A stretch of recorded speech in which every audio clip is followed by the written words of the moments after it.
दोस्तों, आज की क्लास में आपका स्वागत है। आज हम पढ़ेंगे जनरल एंट्रीज के बारे में। चलते हैं जनरल एंट्रीज के बारे में समझते हैं। जनरल एंट्री में जब भी हम करते हैं तो किसी कंपनी के जनरल एंट्री करते हैं। और जब कंपनी का जनरल एंट्री करते हैं, मान लीजिए किसी भी company R L T D हो गया, R L T D. R L T D का होता है limited, R limited company. R L T D company है। अब कहता है कि मैंने व्यवसाय प्रारंभ किया और उस व्यवसाय में 20,000 रुपये की पूंजी लगाई, मतलब कैश 20,000 के रूप में लाया। क्या लाया? कैश। ठीक है। और इसने एसेट के रूप में फर्नीचर,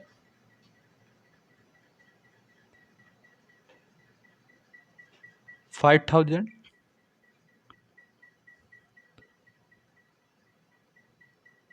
मशीनरी,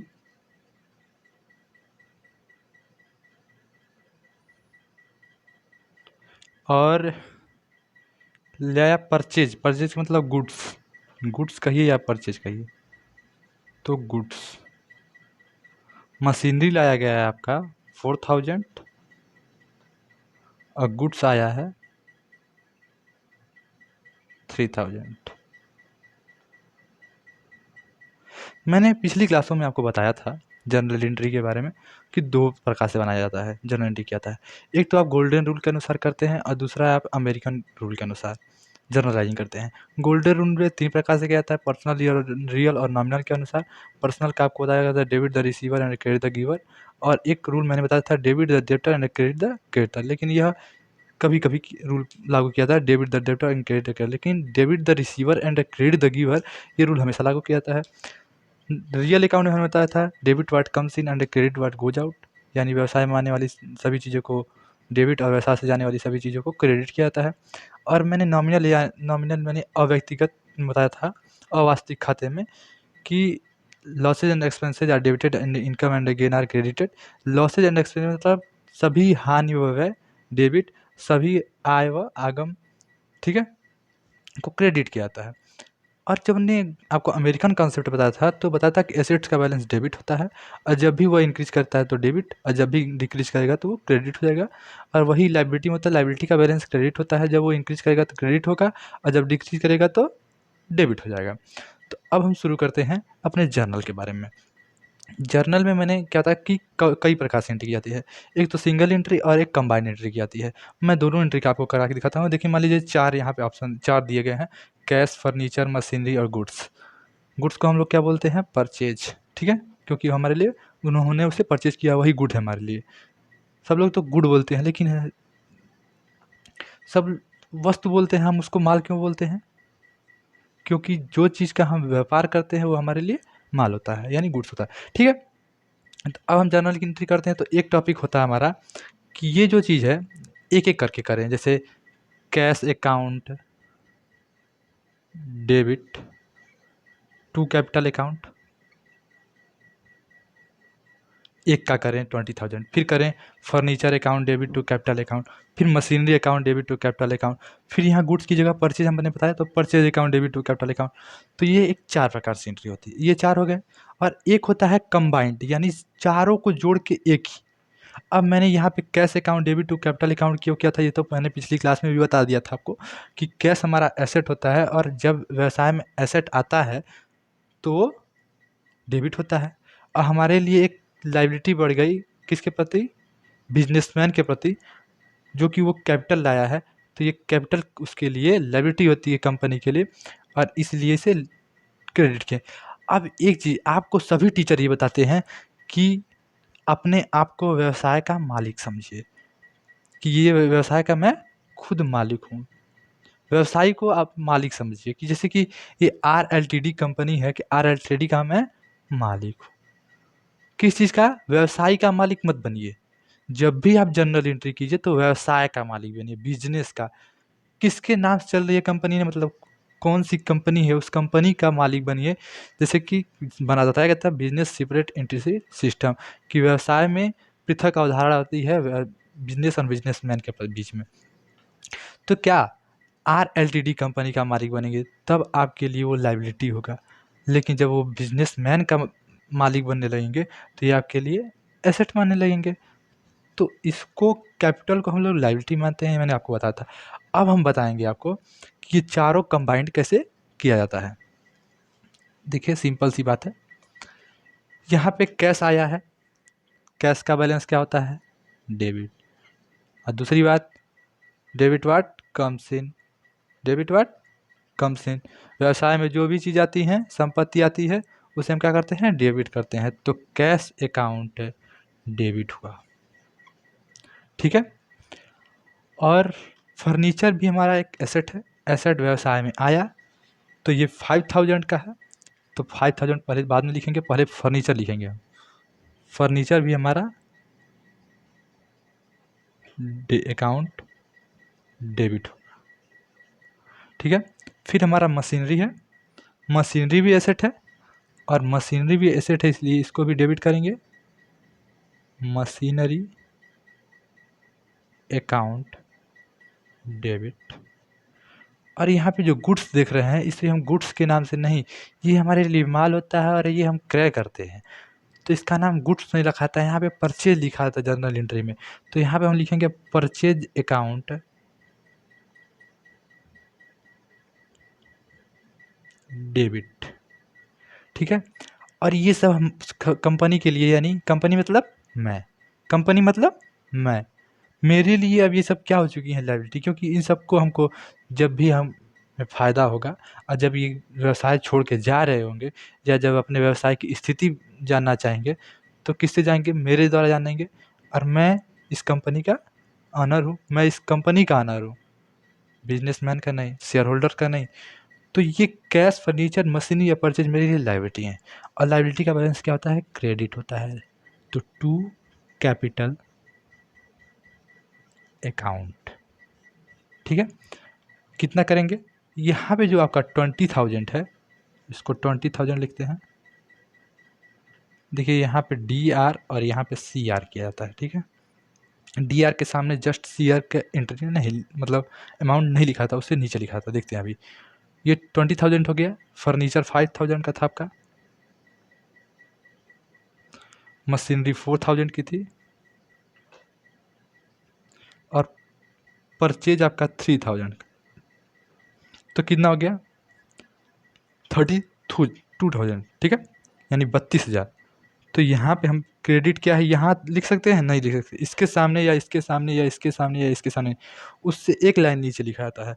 तो यहाँ पे हम लिखेंगे 32,000 यानी 32,000 क्रेडिट। दोनों बैलेंस हमेशा क्रेडिट होने, दोनों बैलेंस इक्वल होने चाहिए, डेबिट का भी क्रेडिट का भी। तो यहाँ भी जोड़ेंगे तो 32,000 आएगा, और यहाँ भी जोड़ेंगे तो 32,000 ही आएगा। तो ये है कंबाइंड एंट्री। मेरा मुख्य उद्देश्य था आपको बताना कंबाइंड एंट्री क्या है। अब शॉर्ट जर्नल एंट्री करते हैं।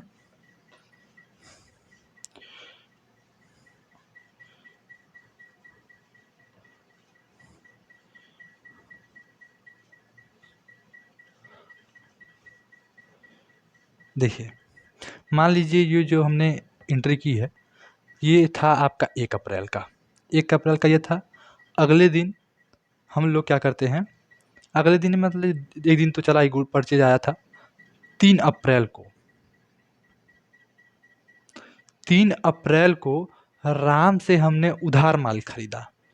तो हम क्या करेंगे, मैंने आपको बताया था कि राम से उधार माल खरीदा है या राम से माल खरीदा है। नगद नहीं अगर लिखा है तो उसका नाम लिखा जाएगा। तो यहाँ पे क्या लिखेंगे, परचेज एसेट है, इंक्रीज कर रहा है, व्यवसाय में परचेज आ रहा है यानी गुड्स आ रहा है, तो वो हमारे लिए डेबिट होगा, परचेज अकाउंट डेबिट। और जा क्या रहा है, नहीं कुछ जा रहा है तो लायबिलिटी तो बढ़ रही है ना। अगर कैश अभी तुरंत नहीं जा रहा है तो एक लायबिलिटी बढ़ रही है, और वो लायबिलिटी का नाम क्या है, राम है। उसका नाम क्या है, राम है। और उस राम को हम लोग क्या करना है, मान लीजिए 5,000 की परचेज किए थे हम, तो डेबिट में भी 5,000 और क्रेडिट में भी 5,000। कहा है कि इससे नीचे लिखते हैं, इसके सामने नहीं लिखते। यहाँ पे भी 5,000, क्या करेंगे, goods purchase on credit to Ram, narration में आपको लिख देना है। तो ये पहली एंट्री थी, मान लीजिए 4 अप्रैल की टाइम है ये, 4 अप्रैल। 4 अप्रैल को क्या होता है कि हम सेल करते हैं। अरे 3 दिन से व्यवसाय में सामान आया, सब कुछ खरीदे, अब सेल भी तो कुछ करेंगे ना। चलिए सेल करते हैं। सेल करते समय उधार पहले दिन बेच देंगे या नकद बेचेंगे, आपके ऊपर है। आप तो अभी बना रहे हैं हम लोग क्वेश्चन। तो यहाँ पे मान लीजिए नकद बेच दिया पहले दिन। कितने का बेचा, 3000 रुपये का माल बेचा। अब बताइए कि जो मेरा गुड्स था, जो ये मेरा परचेज था, यानी जो गुड्स था, गुड्स को हमने सेल किया तो व्यवसाय से संपत्ति जा रही है ना, किस रूप में, सेल के रूप में। तो जब भी हमारी संपत्ति जाएगी तो क्या होगा, क्रेडिट। मैं आपको उल्टा तरीके से भी बताऊंगा, टू सेल्स अकाउंट। मैंने टू लिखा, अभी बताऊंगा डेबिट क्यों होगा। टू सेल्स अकाउंट कितने का, मान लीजिए 3000 का बेचा था मैंने ना, ये 3000 का बेचे हैं। अब बताइए कि इस सेल्स के बाद आ क्या रहा है मेरे व्यवसाय में, आ क्या रहा है, गुड्स तो मेरा चला गया सेल के रूप में, लेकिन कुछ आ भी तो रहा है नगद के रूप में। नगद का क्या नाम है, कैश। और कुछ तो दे नहीं रहे हैं, कैश दे रहे हैं। तो यहाँ पे लिखेंगे कैश, और वो भी डेबिट। क्यों लिखेंगे डेबिट, क्योंकि एसेट है, और एसेट जब भी इंक्रीज करता है तो डेबिट होता है, एसेट जब भी डिक्रीज होता है तो क्रेडिट होता है। तो यहाँ पे 3000 क्रेडिट के रूप में कर दिए। चलिए अब शुभारंभ तो अच्छा होगा कि कैश में आ गया। अब अगले दिन 5 अप्रैल की बात है, 5 अप्रैल। इस दिन क्या होता है कि विकास नाम का एक आदमी आया और उसने कहा भैया 4000 रुपये का माल दीजिए, 2000 मैं नगद दूंगा और 2000 मैं वापस दूंगा। अब आप कंफ्यूज हो गए, सर जी बताए थे नगद आएगा तो कैश और उधार आएगा तो नाम लिखेंगे, लेकिन यहाँ पे तो 2000 नगद आ गया, 2000 उधार आ गया। अब एंट्री कैसे होगी, हाँ होगी सर जी होगी। चलिए मैंने आपको बताया था ना कि सेल हुआ तो गुड गया, जब भी हमारा एसेट्स जाएगा तो हम क्या करेंगे, टू सेल्स अकाउंट उसको क्रेडिट कर देंगे, टू सेल्स अकाउंट। कितने से, 4000 का था। अब देखिए, अब मान लीजिए नगद में जितना आप पाए थे, कितना, कैश अकाउंट डेबिट, एसेट आया है तो हमने डेबिट किया, ठीक है। कितना किया, 2000। अब आप कहेंगे सर जी तो बताए थे कि दोनों अमाउंट बराबर होना चाहिए, 2000 यहाँ पे आ रहा है, 4000 यहाँ पे आ रहा है। अरे भाई आप राम लिख रहे थे ना, 2000 रुपये का लेने गया, 2000 रुपये क्रेडिट में है, तो आप यहाँ पे भी तो राम लिखिए। राम के बाद अकाउंट इनके नाम पे लिखा नहीं जाता है, नाम के आगे अकाउंट नहीं लिखा जाता है। राम डेबिट कितने से, 2000। अब हुआ बराबर, इक्वल हो गया ना। अरे जब तक इक्वल नहीं होगा तब तक डुअल एस्पेक्ट कॉन्सेप्ट माना ही नहीं जाता है, तब तक ये जनरल एंट्री मान ही नहीं होगी, जब तक ये बराबर ना हो। आपको सोचना है कि ये उधार ले गए हैं तो भी तो इनकी एंट्री होगी ना। अब इनको राम को जब जनरल आप लेजर बनाएंगे तो अपने अकाउंट में दिखाएंगे कि राम उधार थे, 2000 रुपये इनको वापस देना है। चलिए अभी इनके बारे में फिर बताएंगे आपको।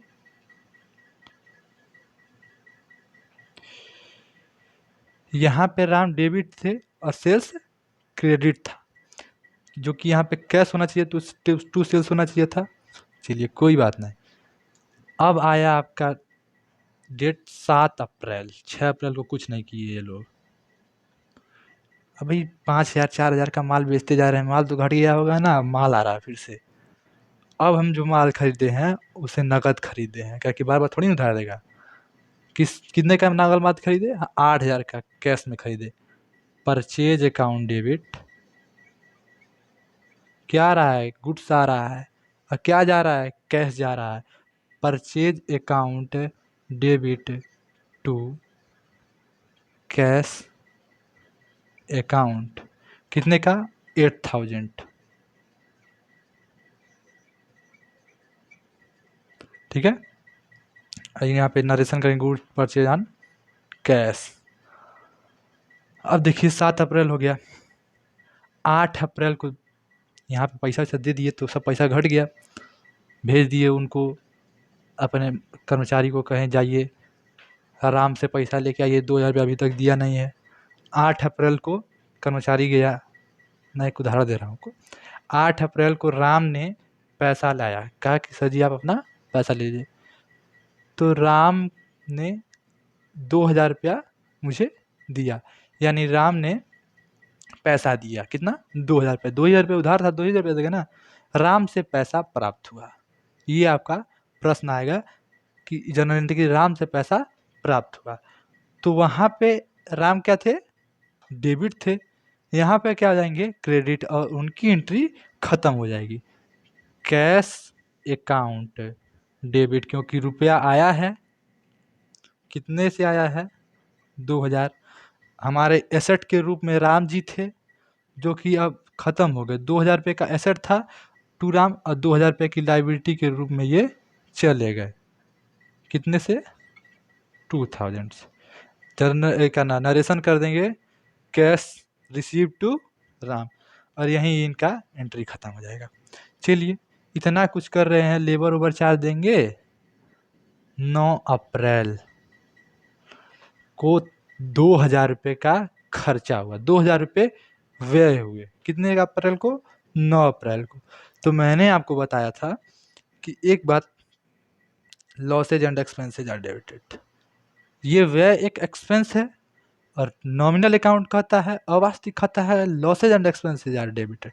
तो सबसे पहले करेंगे हम एक्सपेंसेज, यानी व्यय खाता, एक्सपेंसेज अकाउंट डेबिट कर दिए। और क्रेडिट क्या करेंगे भाई, एसेट तो मेरा जा रहा है, 2000 रुपये का जो खर्च हुआ है, तो खर्च में हमने क्या मुंह से थोड़ी बोल दिया, कैश दिया है उस खर्च के लिए, तो expenses account debit to cash account,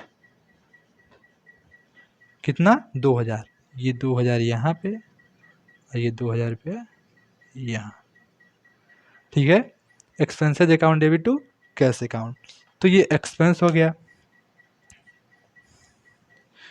मैंने आपको क्रेडिट सेल, कैश सेल, अगर कैश सेल नहीं है बताया तो फिर से बता देते हैं हम आपको एक बार। बात 9 अप्रैल हो चुका है,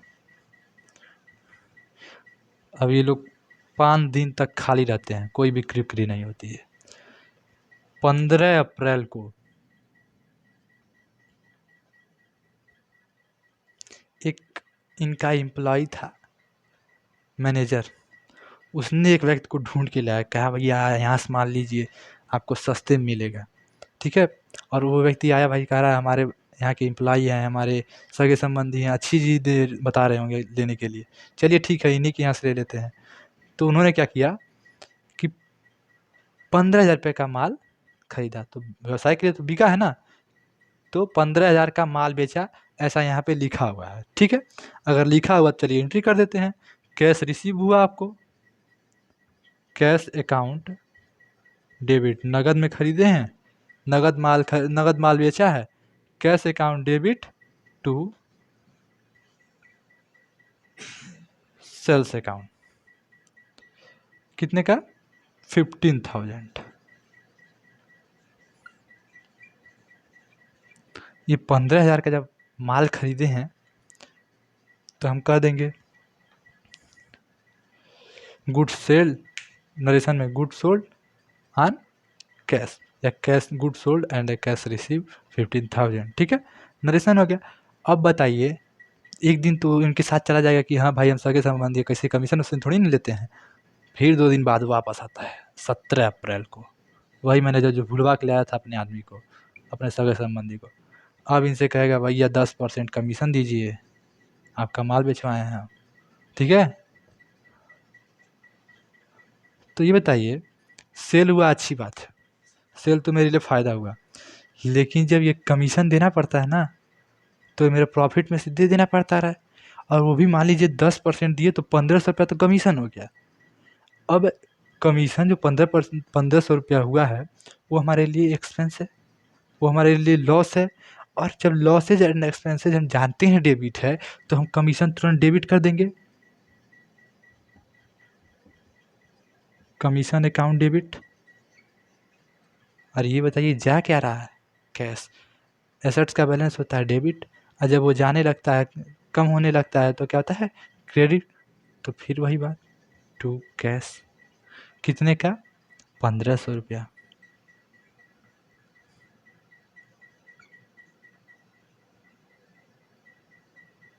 चलिए, ये आपकी जनरल एंट्री हो गई।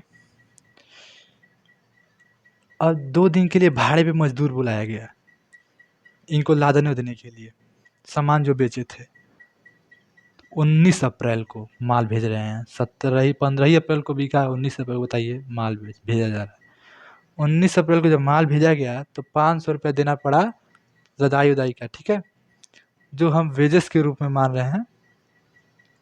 तो वेजेस भी एक एक्सपेंस हुआ, लॉस हुआ। लॉस तो नहीं, हम एक्सपेंस बोलते हैं यहाँ पे।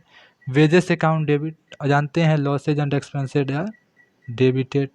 तो WAGES यानी वेजेस। वेजेस को हम क्या करेंगे? डेबिट। क्या जा रहा है यहाँ से भी? कैश ही वापस जा रहा है, आ थोड़ी ना रहा है कुछ, वही आया था 15,000, सब खर्च हो रहा है। Wages account debit to cash account, कितना? 500 रुपया।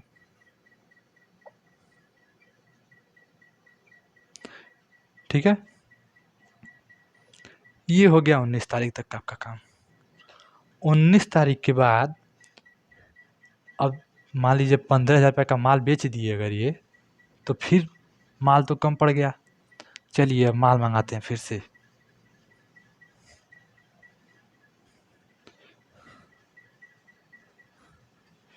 अब देखिए एक कंबाइंड एंट्री और हम बता रहे हैं आपको। माल मंगाते हैं 20,000 का, भुगतान करते हैं कैश में 12,000 रुपया, 8,000 रुपया उधार लगा देते हैं। चलिए, बात है ये आपकी 23 अप्रैल की। 23 अप्रैल की बात है। 12,000 रुपये का नगद भुगतान किया, 8,000 रुपये का उधार, और 20,000 रुपये का सामान खरीदा। सामान क्या होगा? परचेज। परचेज अकाउंट क्या होता है? डेबिट, क्योंकि संपत्ति आई बिजनेस में कितने की आ रही है? 20,000। कैश जा रहा है 12,000, यानी 12,000 टू कैश अकाउंट। कितने का जा रहा है? 12,000। इक्वल हो रहा है 20,000 12,000? नहीं। किसका नाम लिखेंगे?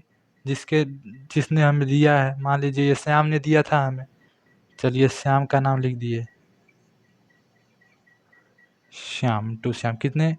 8,000 यानी 8,000। अब ये हो गया 20,000।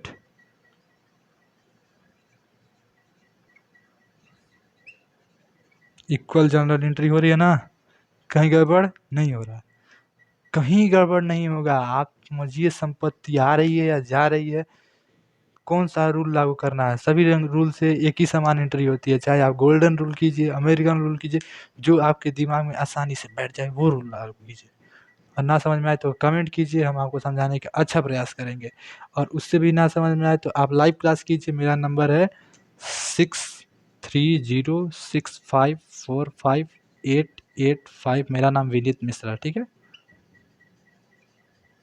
यहाँ पे आप इंफॉर्मेशन दे सकते हैं और हम आपको बताएंगे कि लाइव क्लास आपको कैसे करनी है, ठीक है। चलिए, ये सब बातें हो गई, आगे हम चलते हैं। अच्छा ये बताइए कि ये जो परचेज कर रहे हैं बार बार बार बार बार बार, क्या अपने सर पे तो लाएंगे नहीं? इनको देना पड़ता है भाड़ा देना पड़ता है, तब वहाँ से आता है जहाँ से ये खरीदते हैं। और जब ये खरीद के ले आते हैं तो भाड़ा जो पेड करते हैं वो भी तो एक एक्सपेंस है। और वो एक्सपेंस कर दिए आप वहाँ से लाने में 1,000 रुपये का।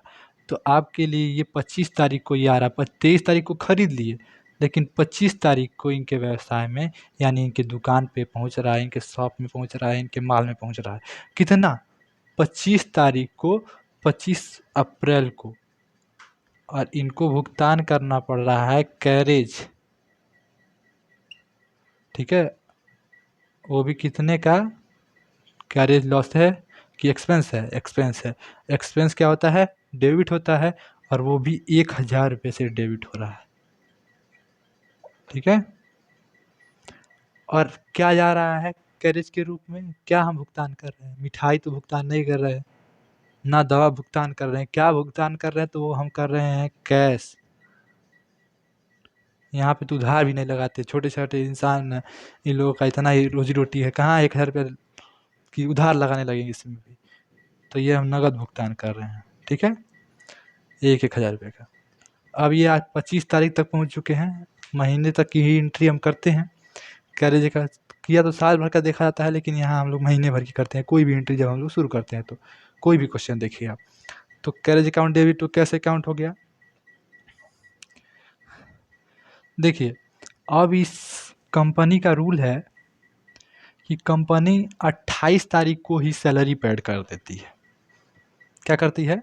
28 अप्रैल को, यानी महीने के 28 तारीख को ये सैलरी पेड करते हैं। ठीक है, यहाँ के नियम है। और सैलरी में कई वर्कर हैं यहाँ पे, और इन सभी वर्करों का, जिसे हम लोग कहते हैं प्रतिनिधि, सैलरी के शब्द में आता है। तो सैलरी के जो 4000 रुपया देना पड़ रहा है।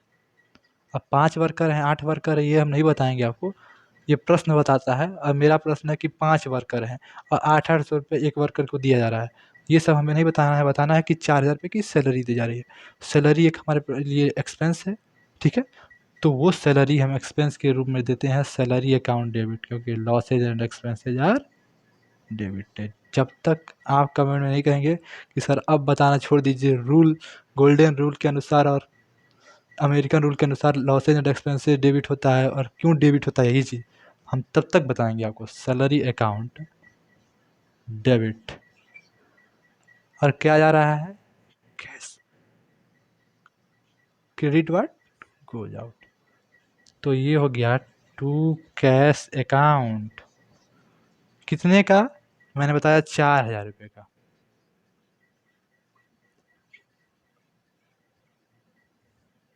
ठीक है, तो ये आपकी एंट्री हो गई। यहाँ तक आपने देखा। अगली क्लास में हम आपको बताएंगे कि ये जो जनरल एंट्रीज होती हैं इनका लेजर कैसे किया जाता है। तो ये वीडियो आपको पसंद आई है तो आप तुरंत लाइक कीजिए, शेयर कीजिए, और सब्सक्राइब अब तक नहीं किए हैं तो ज़रूर सब्सक्राइब कीजिए। Thank you.